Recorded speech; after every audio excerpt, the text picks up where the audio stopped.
You know you're in the right place if you love getting those aha moments where everything just clicks and you suddenly understand the bigger picture without feeling like you've just signed up for like a whole semester-long college course. Exactly. We all crave that kind of deep understanding, don't we? Absolutely, and that's what we're here for. Well said. That's exactly what we're aiming for.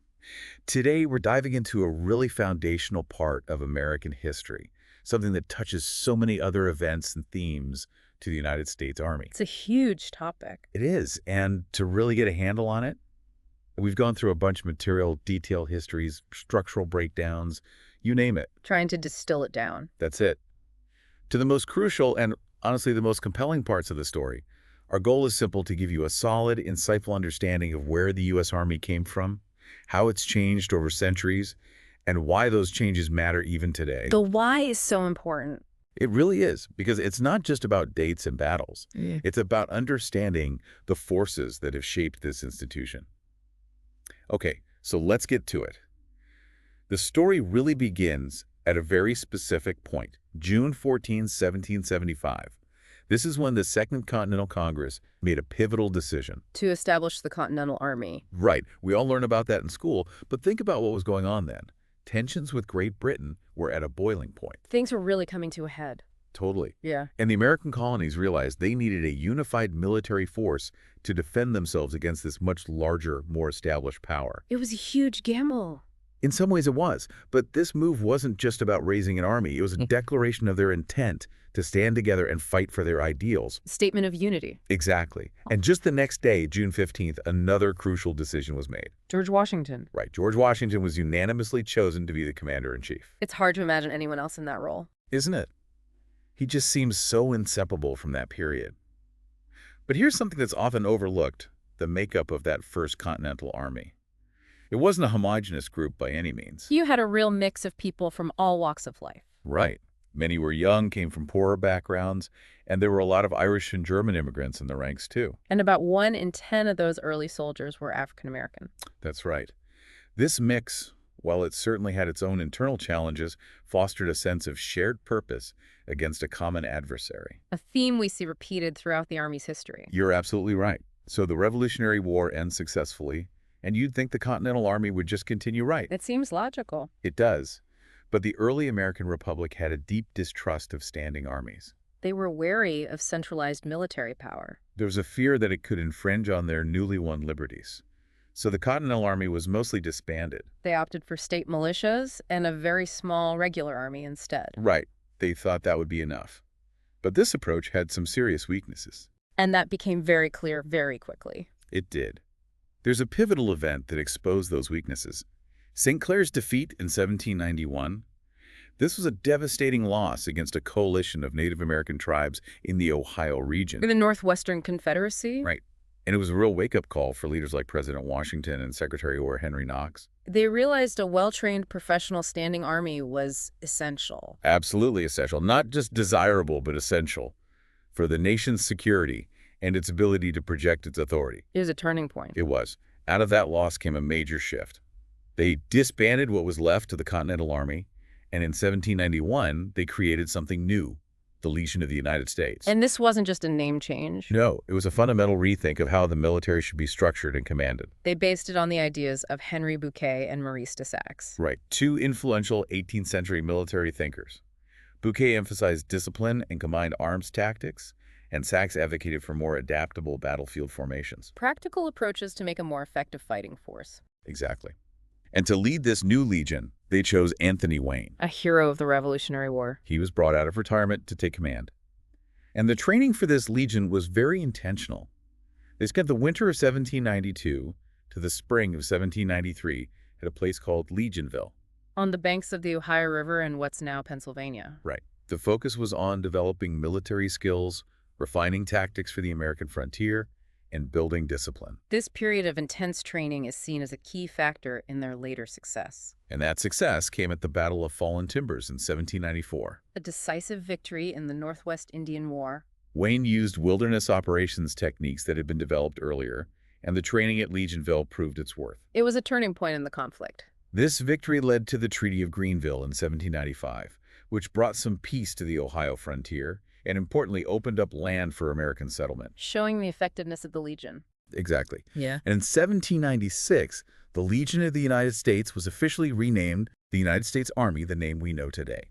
So you can see that direct line from that initial need for a unified colonial force to the U.S. Army as a permanent institution. A remarkable evolution. It is. So with the Army established, what were its primary roles in the following decades, especially during that period of westward expansion in the 19th century? Well, between 1815 and 1860, the Army's focus was largely on two things: controlling Native American populations in the West as settlers moved westward, and manning the coastal artillery fortifications that protected major ports along the American coastline. Makes sense, given the context of the time. Exactly. Most of the Army's personnel were stationed either on the expanding frontier or in these coastal defense units. It was a period of significant expansion and potential conflict. And in this context, the establishment of the Bureau of Indian Affairs in 1824 within the War Department is an important development. Right. That really solidified the Army's role in westward expansion and its often controversial interactions with Native American tribes. It was a complex and often tragic chapter in American history. It was. Then, of course, we have the Mexican-American War from 1846 to 1848.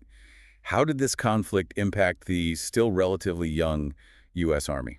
The Mexican-American War forced the Army to expand rapidly, both in size and operational experience. They had to adapt quickly. They did. The American strategy was a three-pronged approach: securing the Southwest Territories, invading northern Mexico under Zachary Taylor, Okay. and capturing Mexico City itself, led by Winfield Scott. Ambitious goals. They were, but remarkably, they achieved all of them. The U.S. forces were victorious in all the major battles. So the Army grew considerably during this time. It did. It went from about 6,000 regular soldiers to over 115,000 at its peak. That's a huge increase. Oh, yeah. But the challenges weren't limited to combat, were they? No disease was a major factor. Nearly 10% of American soldiers died from various diseases during the war. Wow. Compared to about 1.5% killed in action. That's right. And an additional 12% were wounded or discharged due to illness. It's a stark reminder of the impact disease had on military operations back then.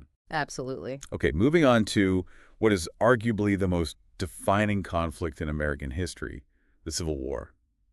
What was the state of the Army at the very start of this massive struggle? At the outset of the Civil War, the regular U.S. Army was quite small, mostly focused on defending the frontier against Native American tribes. Right. When the southern states seceded, the Army lost a lot of experienced personnel. Because many officers and soldiers joined the Confederacy. Exactly, which further weakened the federal military.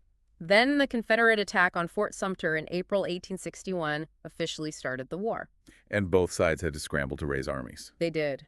Both the Union and the Confederacy quickly began forming much larger volunteer armies, organized and supplied by the individual states. So these volunteer armies were very different from the small, professional, regular army. They were different in both size and structure. Regiments were often recruited locally. Interesting. And company officers were often elected by the men themselves. Yes. While some regular Army officers joined these volunteer units, there was a general reluctance to accept outsiders as officers. Except for specialists like surgeons or engineers. That's right. Colonels were often local political figures, and President Lincoln appointed the generals directly. I see. So the scale of these volunteer armies was enormous. It was. They had to create entirely new organizational levels: brigades, divisions, and corps. To manage these huge numbers of soldiers. Exactly. These larger formations were grouped into geographical theaters of operation. And the Union armies were often named after rivers in their area. Like the Army of the Potomac. Right. So these massive volunteer armies, they weren't exactly models of military discipline and training at the start, were they? You're right. The early battles of the Civil War, especially the First Battle of Bull Run in July 1861, showed just how poorly trained and inexperienced these new armies were on both sides. It's a bit of a shock, wasn't it? It was. The Union defeat at Bull Run was a setback for the federal government. It was humiliating. But it forced both sides to take training more seriously. They realized they couldn't just throw untrained men into battle and expect to win. Exactly. Both sides had to invest more time and resources into organizing, equipping, and training their forces. For the long and bloody conflict that lay ahead. Precisely. The Civil War was obviously a long and incredibly costly conflict. Were there any key turning points that showed how the Union Army adapted and eventually led to the Confederacy's defeat? Well, the Battle of Gettysburg in July 1863 is widely considered a major turning point. A very symbolic battle. It was. But by 1864, the Union's advantages in resources really started to have an impact. They had more manpower, more industry, better transportation, and a more stable government. Exactly. All of that gave them a significant edge. Grant's relentless campaign against Lee in the East and Sherman's capture of Atlanta and his march to the sea. That was devastating. It was. It demonstrated the Union's growing superiority. By April 1865, the Confederacy was collapsing, and Lee surrendered to Grant at Appomattox Courthouse. Ending the war. Yes. After the Civil War, the Army's focus shifted again back to the West in many ways. With westward settlement accelerating, the Army's primary mission became managing and controlling Native American tribes on reservations. This is the period we often refer to as the Indian Wars. Right. The Army's goal was to clear land for American settlement and resource exploitation. And this led to a lot of conflict and violence. It did. Native American tribes resisted fiercely. They were determined to defend their lands and their way of life. This is a very difficult and tragic chapter in American history. It is. There were figures like Colonel Christopher Kit Carson, who employed scorched earth policies. I remember reading about that. Carson's campaigns against the Apache and Navajo involved destroying their fields and homes and capturing their livestock. Brutal tactics. They were, and they were often aided by other Native American tribes who had their own conflicts with the targeted groups. It's a complex and often heartbreaking story. It is. The Red River War of the 1870s is another example where the Army destroyed the property and livelihoods of the Comanche and other Plains tribes, leading to the surrender of leaders like Quanah Parker. Yes. And as the 19th century ended, the U.S. Army also got involved in the Spanish-American War and the Philippine-American War. Reflecting America's growing global ambitions. Exactly. So as we enter the 20th century, we see the Army starting to adopt new technologies. Around 1910, the Army acquired its first fixed-wing aircraft. A sign of things to come. It was a revolutionary development that would change the face of warfare. And World War I really forced the Army to adapt on a massive scale. It did. They formed the National Army in 1917, a combined force of conscripted soldiers and volunteers. They needed a much larger army than they had before. They did. The existing regular army and the National Guard weren't enough for a global conflict of that magnitude. And the National Army grew to a staggering size, didn't it? It did. It reached over 6 million men, with about 2 million serving on the Western Front. Wow. And we also see a lot of rapid promotions within the National Army during this time. Officers who would later become famous in World War II. Exactly, like Dwight D. Eisenhower and Douglas MacArthur. They rose through the ranks very quickly. They did. The divisions in World War I were also much larger than we're used to seeing today. How big were they? They often had over 30,000 men and included a lot of infantry, artillery, and engineering units. They were massive. They were. After a period of training, the American Expeditionary Forces played a key role in the final Allied offensives of 1918. Which helped break the German lines and led to the armistice. That's right. Of course, after the war, the Army downsized again. As they always do after a major conflict. Right. But then, just a couple of decades later, the world was plunged into World War II. An even bigger and more destructive war. And the U.S. Army had to adapt once again. Drawing on the lessons of World War I. Exactly. For World War II, they formed the Army of the United States as the successor to the National Army. And the scale of American involvement in this war was just immense. It was around 11 million Americans served in the Army across both the European and Pacific theaters. Fighting on multiple fronts. U.S. Army troops were essential to the Allied landings in North Africa in 1942, the campaigns in Italy, and of course the D-Day landings in Normandy in 1944. A pivotal moment in the war. It was. And in the Pacific, the Army worked closely with the Marine Corps in the island-hopping campaigns against Japan. A long and difficult fight. It was. So after World War II, there was another demobilization. As expected. But this time there was a significant structural change in the military. The separation of the Army Air Forces into a new branch, the U.S. Air Force. That happened in 1947. It marked a major shift in how air power would be organized and used in future conflicts. And shortly after that, in 1948, President Truman ordered the desegregation of the armed forces. A landmark decision. It started to break down racial segregation within the Army and the other branches. It was a long overdue step towards equality. It was. Then, of course, the world entered the Cold War, a long, intense standoff between the United States and the Soviet Union. Which had a profound impact on the Army's missions and priorities. It did. The Cold War forced the Army to confront very different kinds of conflicts compared to the large-scale conventional wars of the past. It was a new era of geopolitical rivalry and proxy wars. Conflicts like the Korean War and the Vietnam War. The Korean War started in 1950, with hundreds of thousands of U.S. Army troops fighting under the UN flag to defend South Korea from a communist invasion. It was a brutal conflict that ended in a stalemate. It did. And then in Vietnam, the Army faced the complex challenges of counterinsurgency warfare against the Viet Cong and the North Vietnamese Army. A very different kind of war. It was a very difficult and controversial war as well. And I know there were some significant reorganizations within the Army during the Cold War, like the pentomic structure and the road structure. Those were driven by the evolving military doctrines of the time and the threat of nuclear war. The pentomic structure in the 1950s aimed to create more dispersed and mobile units. In anticipation of potential tactical nuclear warfare. But it proved to be too complex and led to the road structure in the 1960s. Road aimed for more standardized and flexible divisions, allowing commanders to tailor their forces for different missions. Exactly. Then in the 1980s, we see the U.S. transitioning to an all-volunteer force. What impact did that have on the Army? The end of the draft led to a greater focus on training technology and recruiting highly qualified personnel. To make up for the smaller force. Right. The Goldwater-Nichols Act of 1986 also brought about significant reforms in the command structure. Creating unified combatant commands. Yes, to improve coordination between the different branches of the military. So by the end of the Cold War, the Army was actually planning to downsize. The world seemed to be entering a more peaceful era. At least that was the hope. It was, but then came the terrorist attacks of September 11, 2001. A defining moment. It was. Those attacks completely changed the Army's focus and operational tempo. Leading to the global war on terror. And the invasions of Afghanistan and Iraq. The nature of warfare changed dramatically. It did. The Army had to shift from large-scale conventional warfare to complex counterinsurgency operations. Fighting against irregular forces and trying to stabilize volatile regions. Which presented a whole new set of challenges both on the battlefield and for the well-being of the soldiers involved. It was a difficult and demanding period. It was. And the issue of vehicle armor became a major concern, especially in Iraq. Right. The HMNWVs were too vulnerable to IEDs. They were. The Army had to scramble to add more armor, sometimes using improvised solutions. Hillbilly armor. That's right.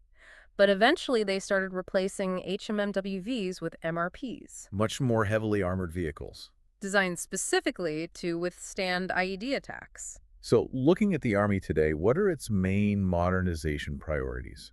Well, the Army's focused on 6 key areas: advanced artillery systems, next-generation combat vehicles, future vertical lift aircraft, enhanced network capabilities, integrated air and missile defense systems, and improvements in soldier lethality. They're preparing for the future of warfare. They are.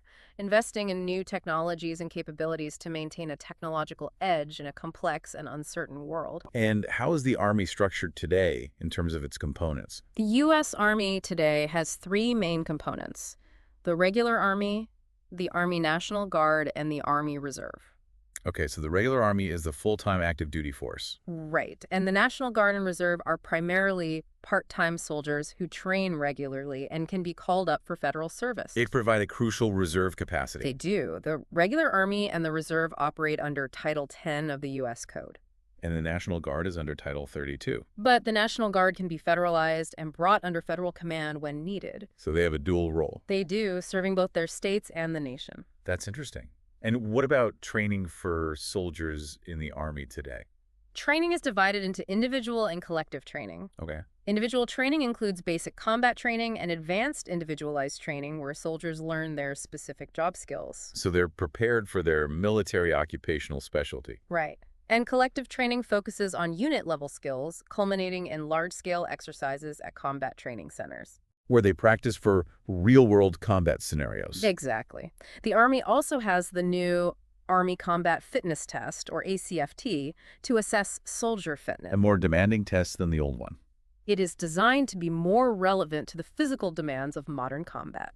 And they also have the Future Soldier Prep Course to help potential recruits meet the Army's standards. It's a way to address the recruiting challenges they're facing. It's remarkable to think about the journey the Army has been on from those early citizen soldiers to the highly trained, technologically advanced force it is today. It's a testament to the Army's ability to adapt and transform itself over time. To meet the changing demands of warfare and the needs of the nation. Exactly. It's clear that the changing nature of conflict has a profound impact on the structure, capabilities, and priorities of a military force.